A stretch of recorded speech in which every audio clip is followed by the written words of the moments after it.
Assalamualaikum warahmatullahi wabarakatuh. Apa kabar teman-teman? Semoga semuanya dalam keadaan sehat walafiat ya. Untuk memenuhi salah satu tugas mata kuliah pendidikan kewirausahaan, kali ini kami dari kelompok 7 akan menjelaskan materi tentang apa itu modal usaha. Sebelum kita lanjut ke pembahasan materi, izinkan saya memperkenalkan teman-teman dari kelompok 7 terlebih dahulu. Yang pertama, ada saya sendiri, Fauzia Azahra Ramadhani. Yang kedua ada Latifah Rizky. Yang ketiga ada Lulu Hasnah. Yang keempat ada Nurul Afikoh. Dan yang terakhir ada Rahayu Putri Maulina. Baiklah, mari kita mulai dari materi pertama. Secara umum, modal merupakan sekumpulan uang atau barang yang digunakan sebagai dasar untuk melaksanakan suatu pekerjaan. Dalam bahasa Inggris, modal disebut kapital, yaitu barang yang dihasilkan oleh alam atau manusia untuk membantu memproduksi barang lainnya yang dibutuhkan manusia dengan tujuan untuk memperoleh keuntungan. Modal merupakan hal yang sangat vital dalam sebuah bisnis atau perusahaan. Tanpa modal, bisnis tidak dapat berjalan sebagaimana mestinya. Mulai dari bisnis besar maupun bisnis yang kecil membutuhkan modal untuk menjalankan bisnisnya. Pengertian modal menurut para ahli. Yang pertama itu ada Dr. Andes Mukijat. Menurut Mukijat, definisi modal adalah semua hal yang dimiliki oleh perusahaan, meliputi uang tunai, kredit, hak membuat, serta menjual sesuatu atau berupa paten, mesin-mesin, dan properti. Yang kedua, S. Munawir. Menurut Munawir, modal adalah kekayaan perusahaan yang bisa berasal dari internal maupun eksternal, termasuk juga kekayaan yang dihasilkan dari proses produksi sebuah perusahaan. Oke, selanjutnya saya akan menjelaskan tentang jenis-jenis modal. Nah, untuk membuka suatu usaha tentu memerlukan suatu modal kan. Nah, modal usaha inilah yang akan mempermudah untuk memulai usaha sendiri. Modal usaha juga tidak harus berjumlah besar, akan tetapi harus sudah disesuaikan dengan rencana bisnis yang telah dikonsepkan terlebih dahulu. Oke, jenis modal ini adalah modal yang dibedakan sesuai dengan fungsinya. Yang pertama adalah modal investasi. Modal ini adalah modal awal untuk membuka usaha dan sifatnya jangka panjang. Modal ini yang akan dipakai untuk misalnya menyewa toko, kendaraan, komputer, dan lain-lain. Modal ini tuh jumlahnya juga cukup besar, namun nilainya akan menyusut dari tahun ke tahun. Lalu yang kedua ada modal kerja. Modal jenis ini diartikan sebagai modal yang diperlukan untuk kebutuhan yang digunakan sehari-hari. Disebut juga dengan modal produksi. Modal ini tuh sangat penting untuk memproduksi atau membeli barang usaha.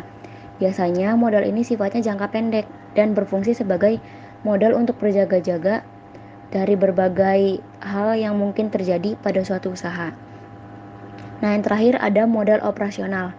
Modal ini adalah modal yang sudah ditentukan untuk dipakai membayar biaya bulanan yang akan menunjang operasional bisnis. Contohnya itu adalah biaya untuk listrik per bulan, gaji untuk karyawan, tarif air dan telepon, dan juga biaya retribusi. Modal seperti ini tuh memang dimaksudkan untuk membayar tagihan di luar urusan bisnis. Nah, itu dia jenis-jenis modal. Terima kasih. Baik, saya akan menyampaikan materi slide 5 mengenai sumber-sumber modal usaha. Tidak selamanya suatu perusahaan terus-menerus memiliki dana yang cukup untuk membiayai segala kegiatan operasional perusahaan. Mau tak mau, perusahaan harus mendapatkan dana segar yang dapat dilakukan dengan berbagai cara untuk tetap dapat bertahan. Dalam upaya pengembangan suatu usaha diperlukan strategi dan rencana bisnis yang tepat. Salah satu strategi itu adalah strategi pembiayaan. Pembagian modal usaha ada dua, yaitu yang pertama modal aktif. Modal aktif yaitu modal yang didasarkan pada wujud atau bentuknya, yang terdiri dari aktiva lancar atau modal kerja, yaitu aktiva yang habis dalam satu kali putaran produksi, jangka waktu kurang dari 1 tahun, contohnya seperti uang kas, uang di bank, dan piutang. Yang kedua, aktiva tetap atau modal investasi. yaitu aktiva yang tahan lama, tidak habis yang berangsur-angsur, habis dalam proses produksi, misalnya tanah, gedung, dan pabrik. Yang ketiga, aktiva imaterial, yaitu aktiva atau harta yang tidak berwujud tetapi memiliki nilai, contohnya reputasi, royalti, dan merek. Yang kedua, modal pasif. Apa itu modal pasif? Yaitu modal yang didasarkan pada sumbernya, yang terdiri dari modal sendiri, yaitu berasal dari pemilik usaha atau dana kita pribadi, contohnya seperti dana cadangan, laba usaha, dan simpanan anggota. Yang kedua, modal asing atau extern, yaitu modal yang berasal dari luar perusahaan, bisa berupa pinjaman atau investasi seperti kredit bank dan obligasi. Selanjutnya, terdapat 4 kelompok besar sumber pendanaan, yaitu dana internal, merupakan dana yang berasal dari internal perusahaan, seperti laba dan akumulasi penyusutan, ataupun berasal dari penjualan aset usaha atau pribadi. Yang pertama, dana investor merupakan sumber dana dari pihak eksternal yang tertarik berinvestasi pada bisnis atau usaha yang sedang dijalankan.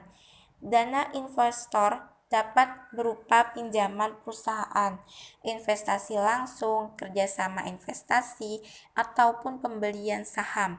Yang kedua, dana supplier merupakan sumber dana yang tidak secara langsung terlihat sebagai fisik uang, namun sumber dana dari supplier berupa fasilitas tempo pembayaran yang lebih panjang.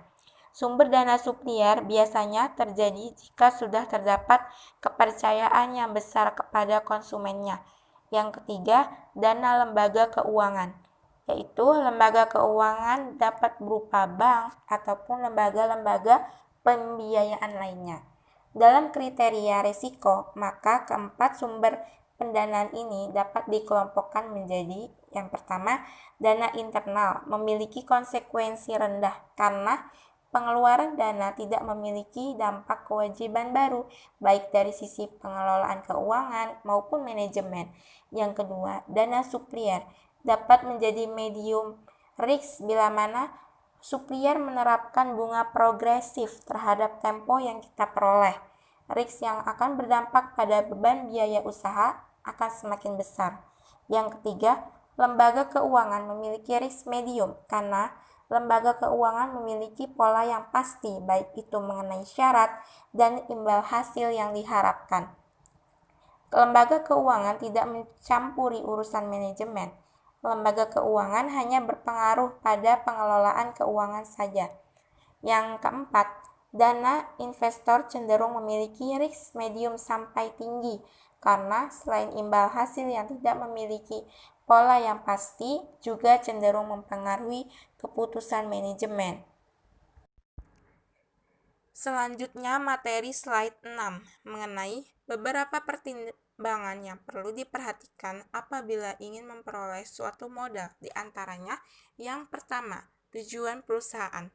Perusahaan perlu mempertimbangkan tujuan penggunaan pinjaman tersebut, apakah untuk modal investasi atau modal kerja, apakah sebagai modal utama atau hanya sekedar modal tambahan, apakah untuk kebutuhan mendesak atau tidak.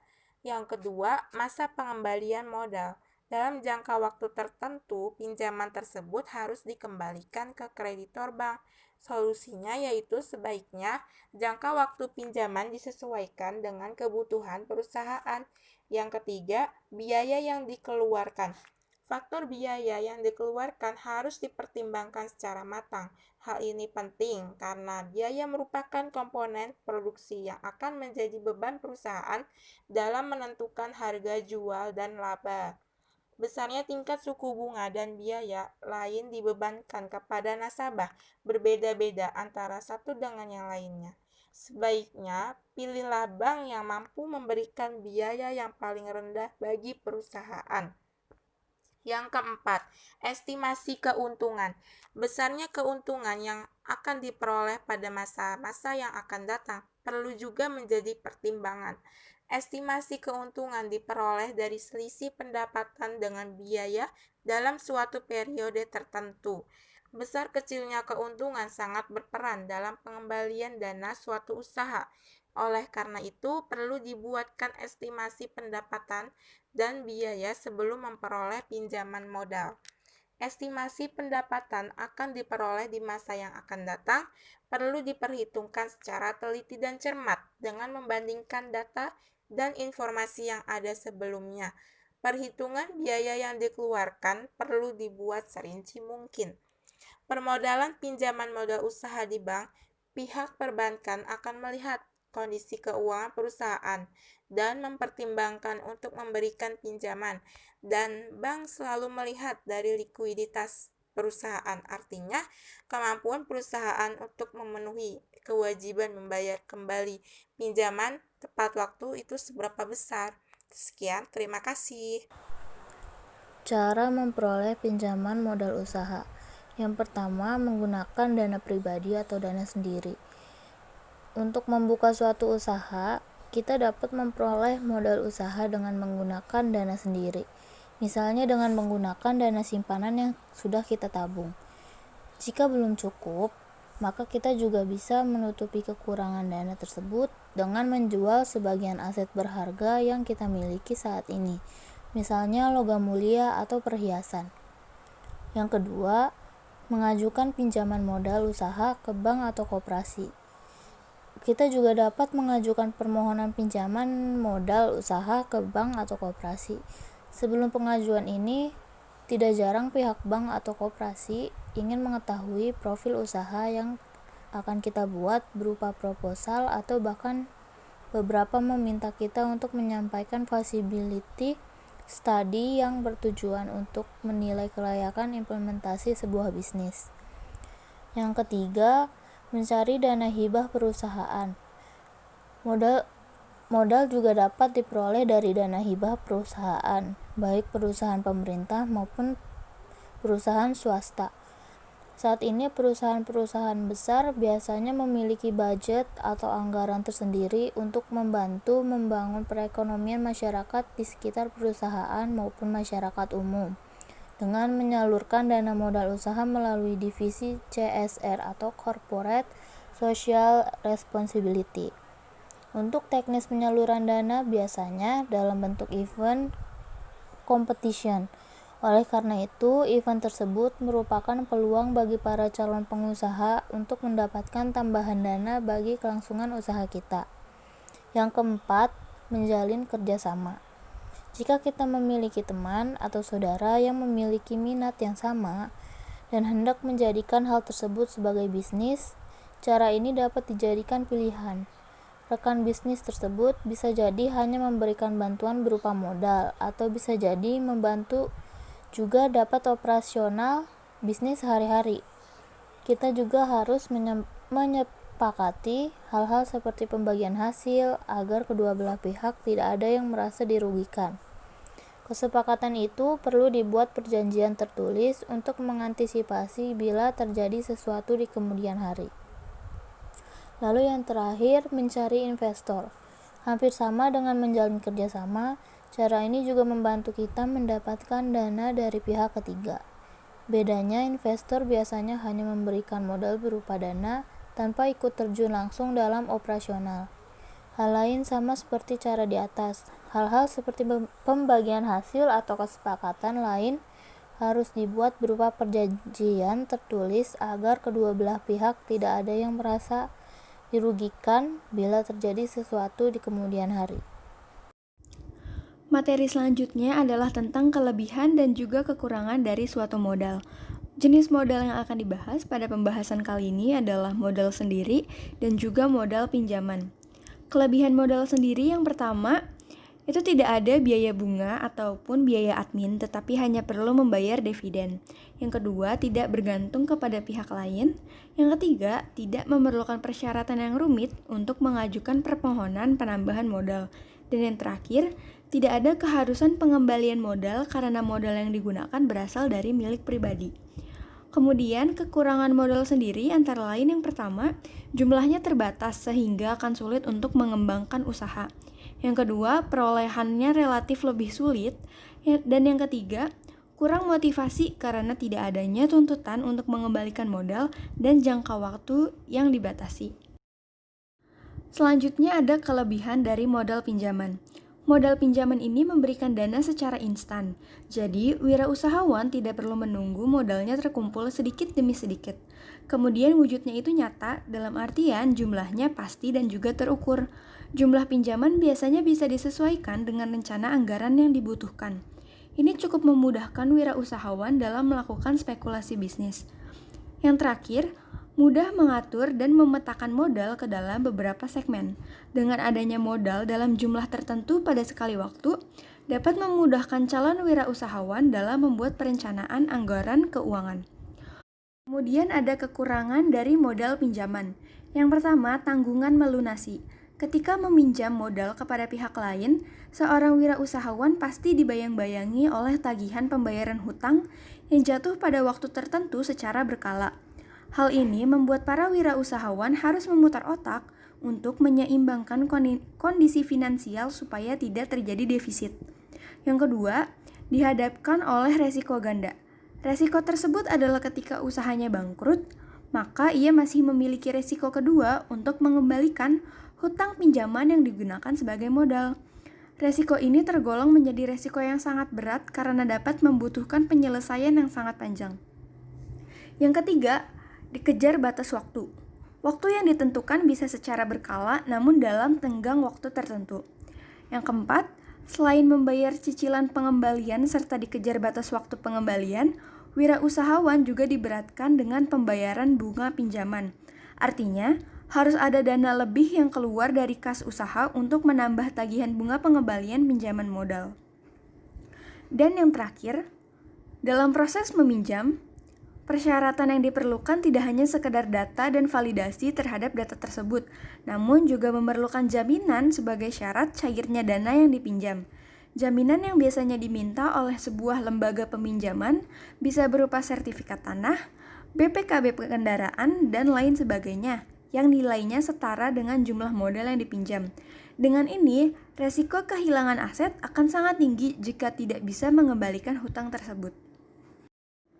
Selanjutnya, kami akan menjelaskan tentang implementasi produk yang telah kami pilih, yaitu Face Shield.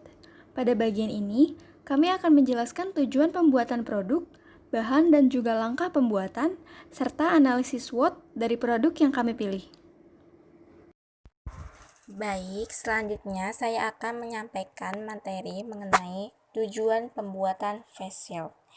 Penggunaan face shield yaitu bertujuan untuk melindungi mata, hidung, dan mulut dari paparan aerosol atau droplet yang mengandung virus di udara.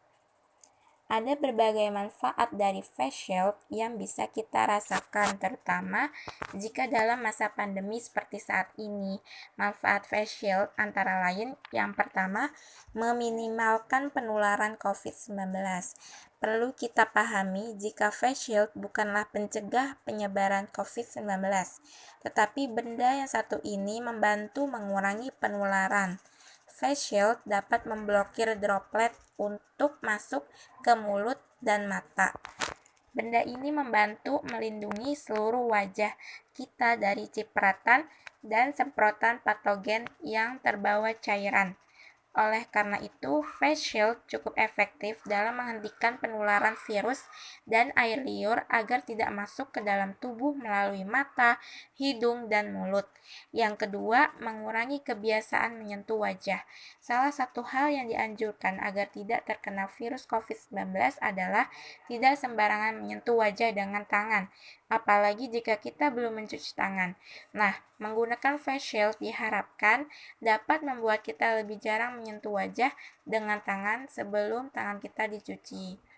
Yang ketiga, sebagai alat mencegah penularan yang dapat digunakan kembali.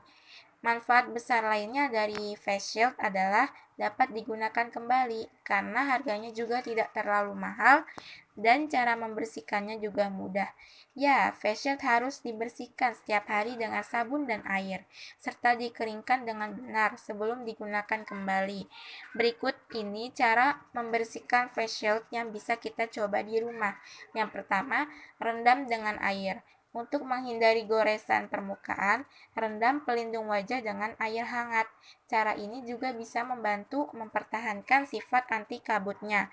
Yang kedua, gunakan sabun agar lebih bersih, tapi jangan gunakan produk pembersih rumah tangga yang mengandung amonia atau produk yang diformulasikan untuk membersihkan permukaan kaca. Pembersih seperti ini justru berpotensi merusak permukaan plastik. Yang ketiga, jangan gunakan sikat untuk membersihkan face shield, karena dapat membuat goresan mikroskopis sebagai pengganti sikat. Kamu bisa menggunakan kain lembut atau spons. Kamu juga bisa membersihkannya dengan menyemprotkan alkohol 70% atau disinfeksi agar face shield tetap steril. Alat dan bahan yang digunakan untuk membuat face shield. Yang pertama, kita membutuhkan mika plastik. Yang kedua, kita membutuhkan busa hati. Yang ketiga, karet elastis. Yang keempat, kita membutuhkan gunting. Dan yang terakhir, kita membutuhkan lem tembak. Oke, selanjutnya saya akan menjelaskan tentang langkah-langkah pembuatan face shield. Yang pertama itu adalah siapkan bahan-bahan yang tadi sudah disebutkan. Lalu yang kedua, potong mika plastik berukuran 33 kali 22 cm dengan gunting bagian bawah mika supaya tidak runcing agar aman saat digunakan, seperti yang tertera pada PowerPoint. Lalu yang ketiga, tempelkan karet elastis pada bagian mika plastik yang runcing. Nah, lalu selanjutnya, tempelkan busa hati pada atas mika plastik, pada bagian atas mika plastik untuk menutupi bagian depan. Jadi seperti ditaruh yang di atasnya itu. Nah, yang kelima, face shield siap digunakan. Terima kasih. Analisis SWOT face shield. 1. Strength atau kekuatan, yaitu 1. Mencegah penggunanya untuk menyentuh wajah secara langsung. 2. Tidak mengganggu pernapasan, terlebih lagi bagi yang kesulitan memakai masker wajah seperti bayi atau anak kecil. 3. Mudah dibersihkan. 4. Tidak menghalangi suara. 2. Weakness atau kelemahan, yaitu 1. Gampang berembun. 2. Terasa panas dan pengap jika dipakai terlalu lama. 3. Tidak diperuntukkan sebagai pelindung pernapasan primer. 4. Dianggap lemah dari sisi keamanan karena kuman masih memiliki celah untuk masuk di bagian samping dan bawah. Yang ketiga, ada opportunities atau kesempatan. Dengan adanya daya inovatif dan kreatif, usaha ini memiliki kesempatan untuk menguasai pasar dan juga bisnis online, terutama di masa pandemi seperti ini. Dengan dijalankannya bisnis ini, maka secara otomatis akan terbuka juga lapangan pekerjaan bagi orang lain. Yang keempat ada threats atau ancaman. Banyaknya pesaing yang membuat produk yang sama, harga bahan baku yang mudah berubah dari waktu ke waktu, dan juga harga yang lebih mahal daripada masker biasa. Sekian pemaparan materi dari kelompok kami. Jika ada salah-salah kata, mohon dimaafkan. Semoga ilmu yang kami bagikan dapat bermanfaat bagi teman-teman semua. Wassalamualaikum warahmatullahi wabarakatuh.